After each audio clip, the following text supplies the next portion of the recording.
के जाऊंगी कि बाबा साहेब किसके लिए रोए। 18 मार्च 1956 को बाबा साहेब आगरा के रामलीला मैदान में फूट फूट कर रोए। 1942 में जब बाबा साहेब दिल्ली में लॉर्ड वायसराय की काउंसिल के सदस्य थे, तो वहाँ बाबा साहेब ने एक मेमोरेंडम तैयार किया। वहाँ के जो लॉर्ड थे लिनलिथगो ने 3 लाख रुपए हिंदू यूनिवर्सिटी को दिए और 3 लाख रुपए मुस्लिम यूनिवर्सिटी को दिए। तब बाबा साहेब ने लॉर्ड लिनलिथगो से कहा कि मेरा समाज ना तो हिंदू है और ना मुस्लिम है, आपको मेरे समाज के लिए भी कुछ करना चाहिए। और बाबा साहेब ने एक बात कही कि अगर आपको बुरा ना लगे तो आपसे मैं कुछ बात कह सकता हूँ। उन्होंने कहा कि कहो आपको क्या कहना है। तब बाबा साहेब ने कहा, क्या आप मुझे 500 अंग्रेज ग्रेजुएट के बराबर मानते हो? उन्होंने कहा कि हाँ, हम आपको 500 अंग्रेज ग्रेजुएट के बराबर मानते हैं। पर बाबा साहेब ने कहा, तो फिर आपको ये भी पता होगा कि आज मैं अपनी विद्वता के बल पर, अपनी साधना के बल पर, अपने ज्ञान के बल पर आज इस भारत में बड़े से बड़े पद को हासिल कर सकता हूँ। तो उन्होंने कहा कि बिल्कुल सत्य है, आज आपके अंदर इतनी योग्यता है कि आज आप अपनी योग्यता के बल पर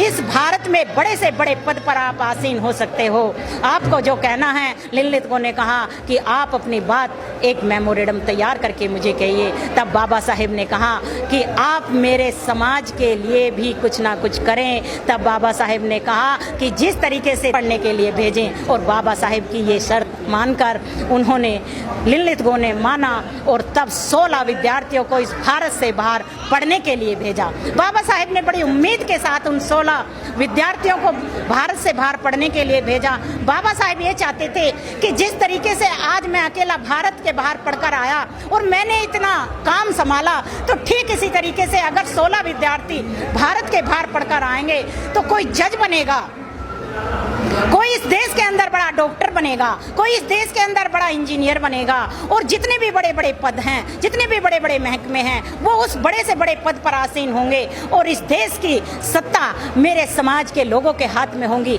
जब मेरे समाज के लोगों पर जुल्म और अत्याचार बिना वजह किए जाएंगे तो वो उनका निपटारा करेंगे। जब मेरे समाज के गरीब लोग बीमार होंगे तो डॉक्टर उनका इलाज करेंगे। जब मेरे गरीब लोगों को, निर्दोष लोगों को बिना वजह किसी केस में फंसाया जाएगा तो जो जज बैठा होगा वो मेरे समाज का बैठा होगा और मेरे समाज के निर्दोष लोगों की वो जान बचाएगा। उन्हें वो फांसी की सजा नहीं होने देगा, या दूसरी जो सजा उनके लायक नहीं है उसे नहीं होने देगा। लेकिन बाबा साहेब ने तो अपना काम कर दिया, उन 16 विद्यार्थियों को पढ़ने के लिए भेज दिया, लेकिन वो अपना काम पूरा ना कर पाए। कोई विदेश के अंदर बस गया और कोई अपने बीवी बच्चों में रम गया। और उनमें से हमारे एक भारत के पूर्व राष्ट्रपति जिनका नाम KR नारायणन है, वो भी उन्हीं 16 विद्यार्थियों में से एक थे। इसलिए बाबा साहेब 18 मार्च 1956 को आगरा के रामलीला मैदान में फूट फूट कर रोए। लेकिन जब बाबा साहेब वहाँ रो रहे थे तो बुद्ध प्रिय मौर्य जी भी वहाँ पर थे। बाबा साहेब ने कहा कि मैं अपनी लड़ाई हार गया हूँ, मेरे मिशन को कौन गांवों तक पहुँचाएगा, मेरे गरीब लोग कैसे जागेंगे, इन्हें मूर्ख बनाया जा रहा है, इन्हें चमत्कार के देवी देवताओं के जाल में फंसाया जा रहा है। अब मेरे बाद मेरे समाज को कौन इनके चक्रव्यूह से निकालेगा। तब बुद्ध प्रिय मौर्य जी ने कहा कि साहब, मैं आपके मिशन को गांवों तक लेकर जाऊंगा, आप दुखी मत हो। और तब बाबा साहेब को कुछ शांति मिली और उन्हें लगा कि कोई ऐसा भी है कि मेरे मिशन को मेरे गरीब लोगों तक पहुंचाएगा। और बुद्ध प्रिय मौर्य जी ने बाबा साहेब के मिशन को गांव-गांव तक पहुंचाया। आज उनकी मेहनत के कारण बहुत सारे लोग बुद्ध प्रिय मौर्य जी को सुनने के बाद जागे, और बुद्ध प्रिय मौर्य जी के बाद आज हम जैसे न जाने कितने लाखों लोग बाबा साहेब के साहित्य को पढ़कर, बाबा साहेब के प्रोग्राम को सुनकर, और आज जिसमें ये सोशल मीडिया बहुत अहम भूमिका निभा रही है। आज जहाँ कहीं भी प्रोग्राम होते हैं वो पूरे भारत के अंदर ही नहीं, पूरे भारत से बाहर भी जो लोगों तक पहुँच रहे हैं। और शायद आपको यकीन ना आए, इस राखी रावण की वीडियो भी जो अभी हमारे भाई सुरेंद्र जी हैं, SM न्यूज़ के डायरेक्टर हैं, उन्होंने मेरी पहली वीडियो डाली और मेरे पास विदेशों से भी फ़ोन आते हैं। और दूसरी वीडियो भी मेरी डली हुई है, वहाँ से भी रोज़ मेरे मेरे पास फोन आते हैं तो मैं इसका सारा श्रेय अपने इन भाइयों को ही दूंगी कि जब हम काम घर में करते थे,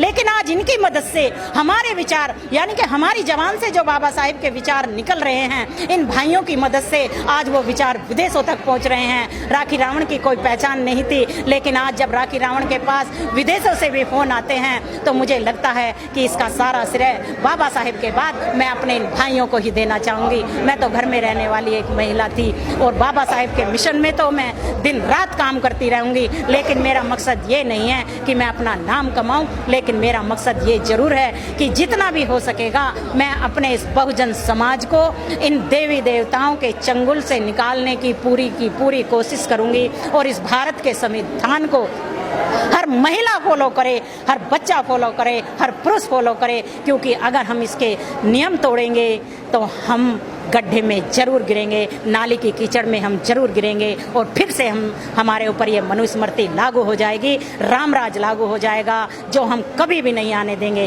हम अपनी जान की बाजी लगा देंगे, लेकिन यहाँ रामराज कभी भी आने नहीं देंगे। Thank you very much. Rakhi Rawan थी हमारे साथ, जिन्होंने एक ही लाइन में कह दी, कोई पूछता ना था तेरी बंदगी से पहले तूने मुझे छू के अनमोल बना दिया। तो बाबा साहब की बातों को, बाबा साहब के विचारों को घर घर तक पहुंचा के आज राखी रावण देश विदेश तक पहचानी जाती हैं। इसी तरीके के वीडियो